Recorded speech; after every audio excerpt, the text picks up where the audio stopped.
안녕하세요. 경비취업센터입니다. 오늘은 질문을 해주신 분들 몇 분 거를 발췌해서 거기에 대한 설명을 드리려고 이렇게 시간을 만들었습니다.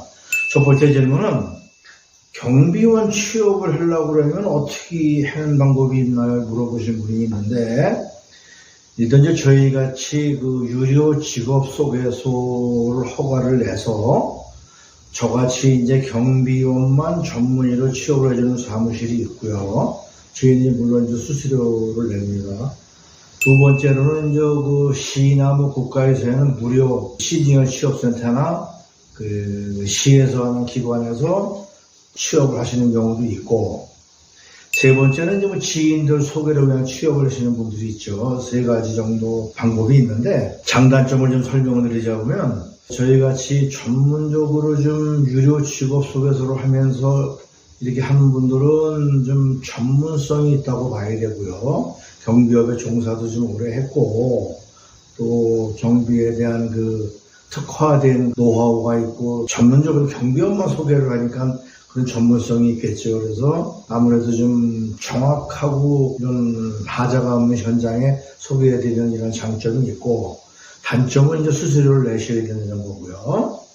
두 번째로는 시니어 취업센터나 뭐 노인회관, 공공기관에서 취업을 시켜주는 거는 무료인데, 여기는 단점이 뭐냐면은 경비만 하는 게 아니고 경비, 미화, 청소, 뭐 운전 여러 가지 그 취업에 하는 거 다 하기 때문에 좀 전문성이 없다고 보시는 게 맞죠. 그래서 그냥 이분들은 그 무료긴 하지만 전문성이 없어서 여기 면접을 간 분들 얘기를 들어보면, 뭐 면접을 보러 가는데 뭐 20명이 왔다는 둥, 30명이 왔다는 둥, 이런 그 단점들이 있어요. 그 다음에 또 세 번째로 이제 지인 소개로 가는 분들은 글쎄요, 그거는 제가 경비회사 다닐 때는 지인이 소개하는 분들은 저는 안 뽑았어요. 왜냐하면 나중에 이게 어쩌다가 패거리가 조성되는 그런 경우도 있더라고요. 안 뽑았는데, 나중에 질문하신 부분은 몇 가지 이런 취업하는 방법이 있는데, 각자 뭐 취향에 맞게 이렇게 이제 취업을 하시면 될 것 같고요.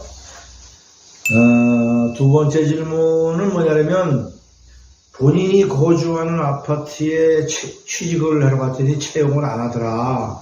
그래서 본인이 거주하는 아파트는 왜 채용을 하지 않습니까? 하는 질문이 들어와 있는데, 이거는 무조건 안 하죠. 안 하는 이유가 뭐냐면, 일단 이분이 그 경비기 이전에 주민이잖아요. 그 단지에. 그러면 경비원이라는 게 일단은 뭐 동대표라든가 그 관리소장이라든가 이런 경비회사에 지시를 받고 일을 하는 분들인데, 이분이 경비를 그만두는 순간 입장이 경비원이 아니라 주민이 되어버린단 말이에요. 그러면 이 관리소장이나 이 경비회사가 제일 어려워하는 게 주민들인데, 주민이 되어버리면 입장이 180도 바뀌기 때문에 무조건 안 뽑죠. 이거는 뭐 법에 나와 있는 얘기는 아니고, 뽑게 되면 소장도 불편하고 경비회사도 불편하고 다 불편해져요. 이분이 낮에는 근무하는 경비였다가 저녁에는 주민이 돼가지고 관리사무소 가서 불평불만을 늘어놓고 그러시면 이 말이 좀 안 되는 얘기죠. 그래서 이제 그 자기가 근무하는 경우는 안 됩니다. 근데 이제 어쩌다 이런 경우는 제가 봤어요. 분명히 여기 살긴 사는데 주소는 딴 데로 돼 있어요. 그래서 그런 경우 그냥 모르는 척 뽑아도 주고도 그래요. 근데 이제 또 하나 단점 중에 하나 추가가 되는 게, 이분이 휴게 시간이나 뭐 식사 시간이 되면은 자기 집에 가서 이제 식사를 하고 이제 이런 경우가 있어서, 이게 무단이탈에 대한 이런 그 애매한 판단이 있어서 본인이 거주하는 아파트에 경비원을 채용을 안 하는 거고요. 그렇게 안 하는 게 제 생각에도 그냥 맞다고 생각을 해요. 이거는 뭐 그거를 왜 안 해냐고 그러는 거는 여러분들 입장이 바뀌어서 생각을 하면 그런 거 곤란한 경우를 이제 초래하지 않으려겠죠. 이제 그 마지막의 질문인데, 제가 유튜브를 하면서 뭐 너무 경비회사만 편을 든다 이런 말씀 하시는 분도 있고, 또 오늘 경비회사분은 또 전화가 오셔가지고, 이 경비원 입장만 얘기하고 뭐 이러는 분이 있는데, 제 유튜브를 그동안 오랫동안 자세하게 보신 분들은 느끼시겠지만 저는 다른 분들하고 틀리게 좋아요, 뭐 구독을 눌러주세요, 뭐 이런 소리는 제가 전혀 안 하는 사람이에요.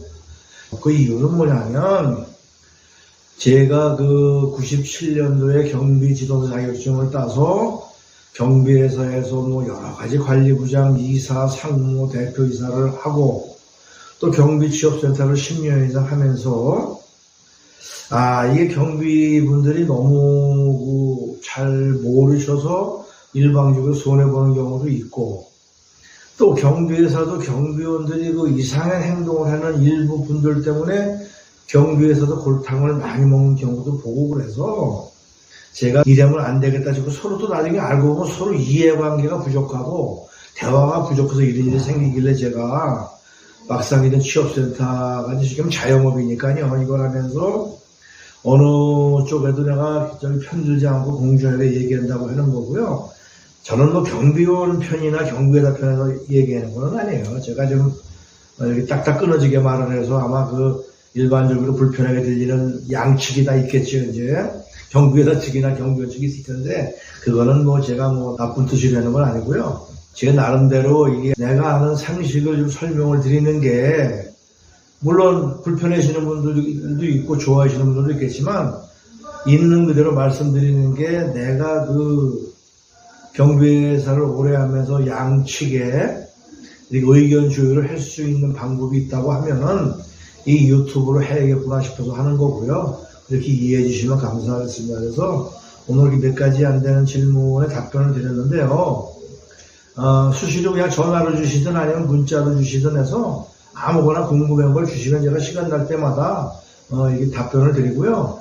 저도 개인적으로 이거 취업센터 하기 때문에 시간이 많이 이렇게 많지는 않아요. 그래서 한꺼번에 모아서 시간이 나면 드리도록 하겠습니다. 자, 뭐 경비 일하시는데 고생 많으신데요. 수고하시고 넓은 마음으로 이렇게 서로 포용하고 일하시면 좋겠습니다. 감사합니다. 안녕히 계세요.